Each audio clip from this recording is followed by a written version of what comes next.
여러분 안녕하세요. 이윤재 부분보장입니다. 여러분 설계사 분들 중에서 이제 돈을 잘 버시는 분들과 항상 좀 제자리 걸음이신 분들의 차이를 알고 계세요? 오늘은 그 부분에 대한 내용을 좀 이야기하려고 하는데, 많은 분들께서 이제 부정적인 상황에 빠지면 이런 이야기를 많이 합니다. 좋은 DB만 사면 된다, 아니면 말을 잘하면 된다, 아니면 상품만 좋으면 된다, 뭐 이런 여러 가지 말들을 하시는데 다 맞는 말입니다. 맞는 말이지만 제가 실제로 현장에서 봤을 때 꾸준하게 성과가 나오시는 분들은 또 그렇지만은 않았던 것 같아요. 그들은 좀 생각의 출발점이 다릅니다. 일을 잘하시고 꾸준하게 성과가 나오시는 분들은 당장 계약을 어떻게 받냐에 집중하시기보다는요, 나라는 사람이, 나라는 설계사가 상대방에게 어떻게 비춰지는지에 대한 그런 노력들을 많이 하시는 것 같아요. 그래서 오늘은 그렇게 일 잘하시는 분들이 어떤 공통적인 특징을 가지고 있는지 한번 알아보겠습니다. 일단 돈 잘 버시는 설계사는 아무래도 목표부터가 좀 달라요. 어떤 분들은, 그러니까 5월 같은 경우 5월이 시작하면서 목표 세울 때 이번 달 마감만 잘하자, 아니면 뭐 생활비만 좀 벌어가자, 이런 식의 목표를 세우시는 분들이 있는 반면에, 또 어떤 분들은 1년 뒤에 고객분들이 직접 나를 찾아오게 만드는 시스템을 만들자, 아니면 고객분들한테 나라는 사람이 정말 좋은 사람으로서 자리매김할 수 있는 그런 설계사가 되자, 아니면 이 일을 통해서 나라는 사람에 대한 브랜딩을 한번 해보자. 똑같은 일을 하지만 이렇게 목표가 완전히 다른 분들이 있습니다. 똑같이 상담도 하고 제안도 하고 고객분과 소통도 하고 하지만 이 시간이 지날수록 차이가 점점 벌어지는 것 같아요. 왜냐하면 앞전에 말씀드렸던 분들은 단기적으로 봤을 때 계약이 안 나오면 무너지기 좀 십상인데, 반면에 이제 뒤에 말씀드렸던 분들은 이 일을 통해서 하고자 하는 게 확실합니다. 그러다 보니까 단순히 계약이 안 나왔다고 해서 무너지지 않고 내가 지금 뭘 하고 있는지, 어떤 목표를 향해서 달려가고 있는지를 명확하게 아시는 분들인 것 같아요. 일단 첫 번째로는 좀 그런 차이가 있었던 것 같습니다. 그래서 그런 분들은 이제 고객에게 단순히 설명하는 직업에 멈추는 게 아니라 나라는 사람을 어떤 사람으로서 증명할 것인가, 이거를 꾸준하게 하시는 분들인 것 같습니다. 두 번째는요, 이제 성과가 안 보이는 순간에 어떤 걸 하냐에 따라 좀 많이 다른 것 같습니다. 그러니까 설계사가 가장 무너지기 쉽고 힘든 시기가 언제인 줄 아세요? 바로 내가 노력은 하는데 뭔가가 잘 안 나올 때예요. 그러니까 노력은 정말 열심히 하는 것 같은데 뭐 계약이 안 나온다던가, 아니면 급여가 좀 적다던가, 뭐 이런 내용들이 있을 때 설계사들이 가장 좀 쉽게 무너지는 것 같습니다. 이때 대부분 좀 이런 생각을 하세요. 이 길이 내 길이 아닌가? 아니면 또 다른 DB를 사볼까? 아니면 다른 회사는 어떨까? 이런저런 좀 생각을 하시는 것 같은데, 제 생각에는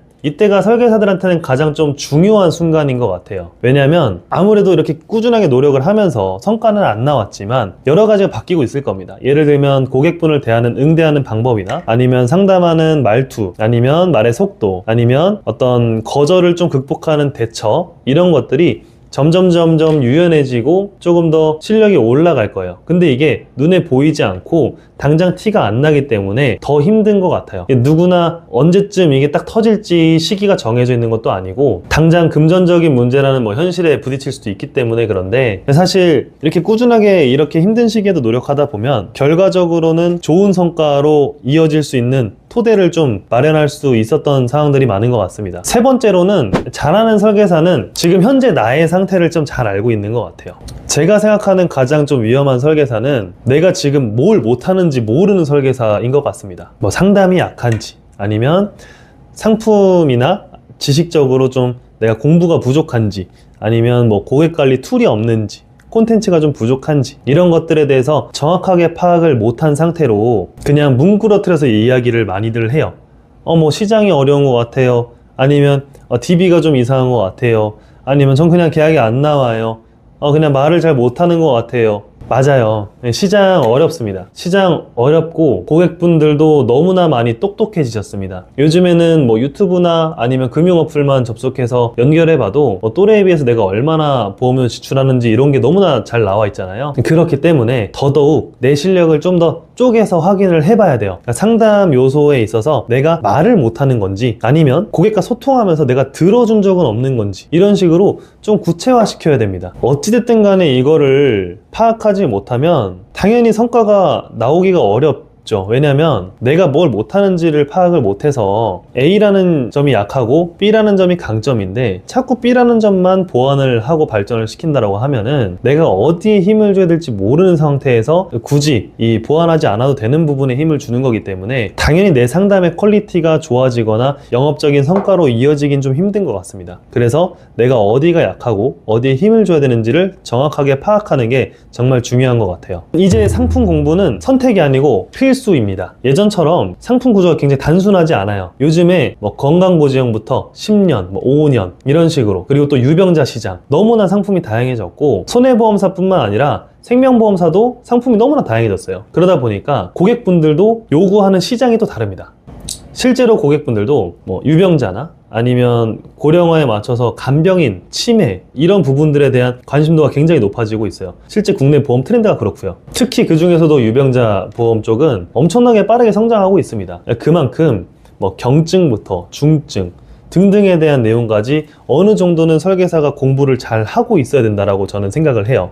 이런 상황에서 설계사가 상품 비교하기 귀찮다, 아니면 어떤 상품 잘 모르겠다, 난 몰라요, 이런 식의 태도를 갖춘다고 하면은 아무래도 앞으로 고객분들과 신뢰를 쌓기엔 좀 어려울 것 같습니다. 왜냐면 고객분들은 궁금해해요. 더군다나 요즘엔 그냥 너니까 하나 해줄게, 내 친구니까 하나 해줄게, 이런 분위기보다는 고객분들도 아무리 친구가 하더라도 가족이 하더라도 10,000원, 20,000원 아니면 몇천원, 몇백원 이렇게 다 비교를 하십니다. 그리고 이 보험은 똑같은 암보험인데 어떤 부분에서 차이가 있는지, 아니면 왜 다른 회사가 아닌 A라는 회사를 선택했는지, 이런 것들을 다들 궁금해들 하세요. 그때 설계사라는 사람이 제대로 설명을 못하면 고객들은 단순히 그냥 상품 하나 팔러 왔구나, 영업하러 왔구나, 이렇게 느낍니다. 반면에 이거를 정확하게 알고 설명을 똑바로 해줄 수 있는 설계사를 만난다고 하면은 그 설계사에 대한 신뢰도가 굉장히 높아질 거예요. 그러니까 다른 분들에 비해서 공부를 많이 할수록 나라는 설계사라는 사람에 대해서 상대적인 희소성을 높이고 그 가치를 높일 수 있는 상황이라고 저는 생각을 합니다. 네 번째로 말씀드릴 주제는 단순히 이제 뭐 마케팅, 홍보 이런 내용은 아니고요. 앞으로 설계사들도 이렇게 나를 알리는 게 단순 홍보가 아니라 고객분들한테 나라는 사람에 대한 설계사가 어떻게 상담을 하고 어떤 가치관을 가지고 일을 하는지를 보여줄 수 있는 창구라고 생각을 합니다. 요즘엔 고객분들이 다 미리 찾아봐요. 내 카카오톡 프사부터 시작해서 아니면은 저기 인스타 아니면 유튜브 이런 것들 찾아보시고 상품에 대한 공부도 어느 정도는 다들 해보십니다. 지금 내가 가입하고자 하는 거, 내가 상담하고자 하는 설계사를 어떻게 하면 좀 확인할 수 있을지, 신뢰할 수 있을지, 아니면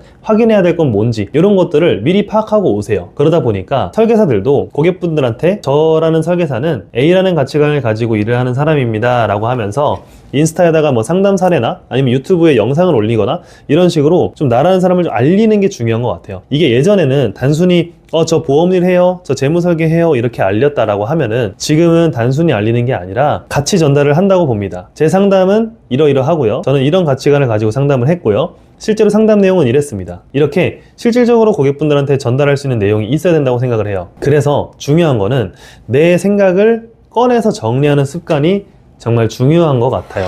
아무래도 요즘에는 이런 정보에 접근하는 게 너무나 편해졌기 때문에 대부분 필수인 것 같다고 저는 생각을 합니다. 이제 또 다른 요소는 DB를 사용하는 것보다 살리는 게 중요한 것 같아요. 무슨 얘기냐면 많은 분들이 얘기를 하죠. 이 DB가 이런 것 같다, 아니면 저 DB는 저런 것 같다. 물론 좋은 DB를 만나서 양질의 고객분들을 만나고 저도 아니면 우리도 최선을 다해서 상담하는 어떤 이런 상황이 제일 좋긴 한데, 중요한 거는 저도 많은 코칭을 해봤지만 똑같은 DB를 사도 똑같은 업체를 거래해도 이 결과가 달라요. 그러니까 사용하는 사람이 누구냐에 따라서 결과가 너무나 다르더라고요. 즉 이게 DB의 문제라기보다는 어떤 사람은 안 좋다고 얘기하지만 그 와중에 또 어떤 분들은 같은 상황이어도 이제 그 DB를 통해서 또 다른 소개나 아니면 새로운 계약을 창출하고 시스템을 만드시는 분들이 있어요.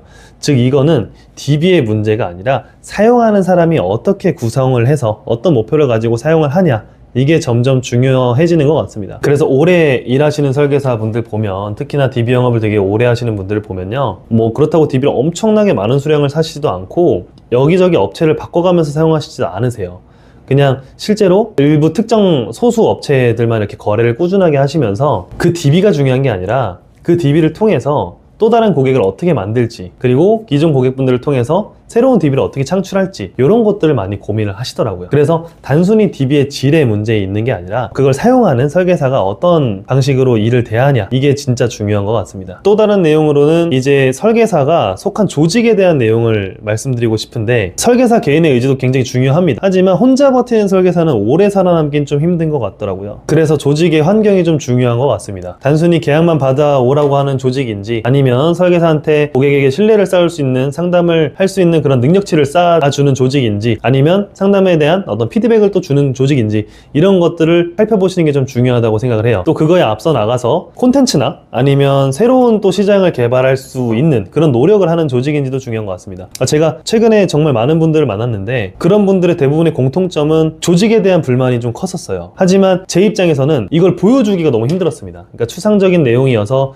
어떤 부분을 어떻게 보여드려야 되고, 결국엔 비전과 방향성에 대한 내용을 말씀드렸지만, 어떤 분들은 돈을 따라가신 분들도 있고요, 어떤 분들은 현실적인 조건에서 제가 말씀드린 비전을 선택하신 분들도 있는데, 설계사는 자유로운 직업처럼 보이지만 너무 자유롭다 보니 무너지기 쉽기도 합니다. 내가 해야 할 일을 안 해도 아무도 뭐라고 안 해요. 그러니까 해야 할 일을 또 찾아서 해야 되고, 그렇다고 누가 또 옆에서 이거 해 저거 해 하는 사람이 있는 것도 아니고, 그러다 보니까 자유와 비례해서 굉장히 쉽게 무너질 수 있는 직업이라고 생각을 합니다. 그런 환경일 수밖에 없고요. 그러다 보니까 조직에서 어떤 내용을 가지고 나라는 사람을 관리하고, 그리고 또 앞을 제시해 줄 수 있는지를 선택하시는 게 정말 중요한 것 같습니다. 즉, 어떤 조직에서 나에게 제안하는 불편한 루틴이 많은 곳이었으면 좋겠어요. 단순히 불편한 게 아니라 실제로 나에게 도움이 되지만 불편한 것들 있잖아요. 상담을 자꾸 기록하게 한다던가, 아니면 그걸로 피드백을 구할 수 있는 강제적인 시스템이 있는다던가, 일부러 고객과 어떤 접점을 만들기 위해서 계속해서 무언가를 과제를 준다던가, 뭐 이런 불편함을 지속해서 주는 조직은 제 생각에는 건전한 조직인 것 같습니다. 그리고 돈은 이제 결과적인 거지만 평판은 과정에서 만들어진다고 생각을 합니다. 보험 설계사에게 소득은 중요하죠. 중요하지만 단순히 소득만 보고 간다고 하면 오래 버티긴 좀 어렵습니다. 왜냐면 우리가 공무원도 아니고 소득은 계속 조금씩 등락이 있으면서 흔들릴 수밖에 없잖아요. 어느 달은 잘 나오기도 하고, 어느 달은 또 좀 상대적으로 생각했던 것보다 안 나오기도 하고, 이런 환경이 있다 보니까 돈을 결과라고 말씀을 드린 거예요. 반면에 평판은 좀 다릅니다. 고객에게 어떻게 설명을 했는지, 또 고객 관리는 어떻게 하고 있는지, 그리고 뭐 내가 준비해 갔지만 실제로 비교해 보니까 내가 불리한 건 솔직하게 이야기를 했는지, 아니면 고객분께 좀 주의할 점을 정확하게 전달을 했는지, 이런 것들이 쌓이면 그 설계사의 좀 평판, 즉 이름이 되는데, 앞으로는 보험 상품을 판매함에 있어서 어떤 설명 의무, 아니면 이제 불완전 판매나 아니면 정상적으로 판매를 했다라는 지켜야 될 체크리스트들, 이런 것들이 굉장히 중요하게 더 여겨질 거라고 저는 봐요. 최근까지도 굉장히 강화가 많이 되어 왔고, 결국 이거는 바꿔 말하면 돈을 잘 버는 설계사는 단순히 계약을 많이 했다라는 게 아니라 이런 불편한, 아니면 고객분께 좀 나에겐 도움이 안 될 수도 있는 내용들, 이런 것들 정확하게 전달하고 깨끗하게 깔끔하게 잘 정리해서 또 하나하나 지켜나갔다라는 설계사를 이야기하는 걸로 반증된다고 봅니다. 정리를 좀 해보겠습니다. 요즘 보험업에서 성공하는 설계사들의 기준은 단순히 DB를 좋은 걸 쓰거나 아니면 특별히 어떤 대단한 비법이 있어서 잘 되는 게 아니라고 저는 생각을 좀 해요. 일단 첫 번째는 목표가 분명합니다. 두 번째는 결과가 안 보이는 좀 부정적인 시기도 꾸준하게 자기 개발을 하면서 버티고요. 세 번째는 내가 어떤 걸 노력해야 되는지, 어디에 힘을 써야 되는지 정확하게 아시고 계십니다. 네 번째는 상품 공부를 기본적으로 하시는 모습들이 굉장히 강했고, 다섯 번째는 콘텐츠나 아니면 SNS 같은 어떤 기록물들, 이런 걸 통해서 고객분들께 최대한의 신뢰를 드릴 수 있을 만큼의 노력을 또 하고 있어요. 그리고 여섯 번째로는 단순히 DB 탓을 하기보다는 고객분을 좀 살리는 그런 과정에 집중을 하시는 분들이 많이 있었고, 마지막으로는 단순히 나 혼자 살아남겠다라는 내용이 아니라 내가 살아남을 수밖에 없는, 나에게 좋은 영향을 줄 수 있는 조직에 스스로를 던져 놓았습니다. 그러니까 즉, 설계사라는 직업은 절대 혼자 살아남을 수 없기도 했을 뿐더러 자유로운 만큼 부정적인 유혹들이 또 많은 직업이에요. 즉, 이제 누구나 시작할 수는 있지만 누구나 오래 갈 수 있는 직업은 아닌 것 같습니다. 오늘 영상 보시는 분들이 이 나라는 사람이 고객에게 어떻게 다가가 왔고, 지금까지 또 어떤 노력을 해왔고, 이런 것들을 한 번씩은 되돌아보면서 점검해 보셨으면 좋겠습니다. 그리고 그 과정에서 내가 좀 부족한 게 무엇인지 정확하게 좀 판단을 하실 수 있다면 분명히 그 다음을 보실 수 있는 실력을 갖추게 되실 거라고 저는 생각을 해요. 그리고 마지막으로 결국 오래 일하시는 분들은 내가 그냥 단순히 계약을 많이 한 사람이 아니라 나라는 사람이 얼마나 신뢰를 줬냐 이거에 좀 집중하신 분들이 많은 것 같습니다. 즉 이제 계속 믿을 수 있는 사람으로서 자리매김했다고 저는 생각을 해요. 오늘 여러 가지 말씀드렸는데 단순히 DB나 아니면 상담 인맥 아니면 뭐 상품 이런 것만 탓하기보다는 내가 실제로 어떤 목표를 세웠고 그 과정에서 어떤 내용들을 한번 노력해 왔는지 되돌아보는 시간이었으면 좋겠습니다. 긴 영상 시청해주셔서 감사합니다. 이은재 부본부장이었습니다.